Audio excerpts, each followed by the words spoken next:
The last 2 weeks have just flashed by in a wink, and I'm trying to figure out what happened.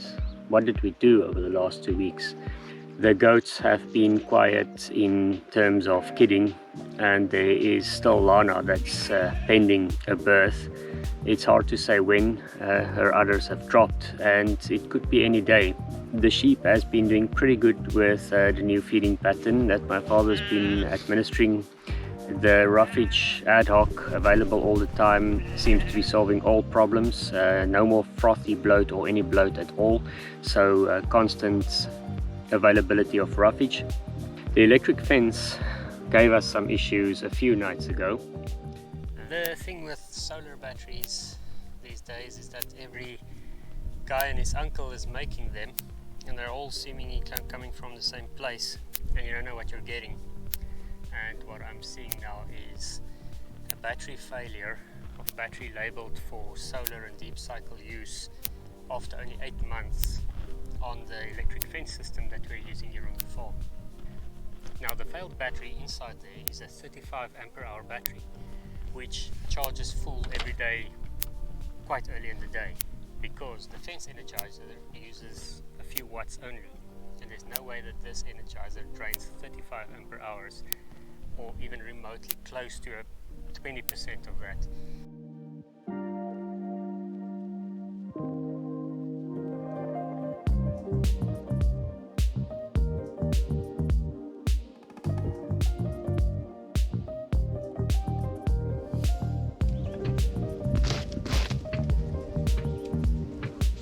So what we're using here is an Enersol 50 watt 12 volt panel, well technically 18 volt. Behind it we've got the Nemtech Agri 30. It's the 30 kilometers energizer. It's very good, very robust, weather sealed, and it uses 4.5 watts of energy, which is why I'm saying if you work that out, there's no way that 4.5 watts will drain a 35 ampere hour battery to the point where that battery would get exhausted within 8 months. And I just hope that this will fix it, because when this fence is offline, predators can get in, goats can get out, the sheep can start scratching on the fence and they'll damage it. And if you remember correctly, I've got a card up there. This fence we put together ourselves. That I had to replace this battery with another deep cycle solar battery that we had, which was supposed to be used for either a hydroponics setup or for the radio repeaters. So we'll have to make another plan. But it is what it is, and we need the fence for several reasons: predators keeping them out, and the goats and sheep kept inside of the corral fence. So that was an easy fix at least. I've got a neighbor, Jakes. He's been helping me out over the last couple of weeks. We're basically helping out each other. It's a beneficial thing to have in these areas, especially with a close neighbor. And he's been working on making the house foundations even more erosion resistant. And then on the side of the greenhouse, we assembled this the other morning.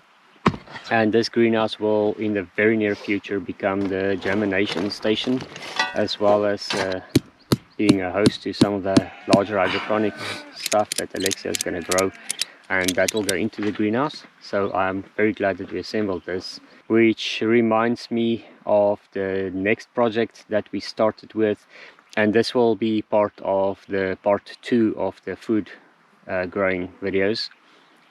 Is a new plot that I've been working on, and with the help of another neighbor, Bertie. His machine work here with the tractor and scraping, removing some vegetation in an area with good soil, so that we can have a kind of a higher permaculture zone of zone 5 or so, bordering the zone 2. And for now we just need to keep things rolling, because summer is approaching and the time is really catching up. And there's a lot of bees around me here. It's probably the September bush here. There's quite a few of them around me, as well as Sutherlandia there. The night temperatures are still dropping below zero. Last night was -2 degrees Celsius, and the night before was just under zero, while the daytime temperatures go up to 28, 26 at this point. Right now it's quite hot. but the cold nights are making it quite difficult. We do still need proper shelter for the sheep, and they will be lambing soon, as I said, so I think we probably need to start working on that. While I work on the food plots, it might be wise to get some help from Jake's to help with building a shelter and a ram isolating camp for the ram, the sheep ram. He's eating us out of the house right now.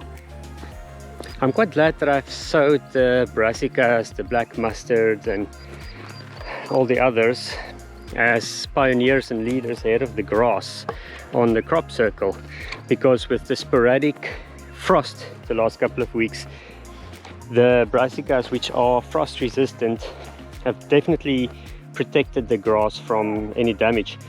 We finally moved the chickens, which we raised from little chicks and from various sources, from 2 farms, moved them from the tractor to their new coop here, and they're quite loving it.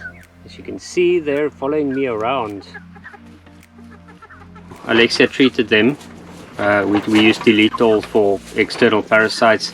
The 2 we got from a reputable breeder had some lice. It sometimes happens, maybe the guy missed it, but that shows how important it is to actually do some quarantining for any animals, I suppose, when you bring them in. Keeping your new animals in one area quarantined away from the others until you're sure they're ready to be put together, at least.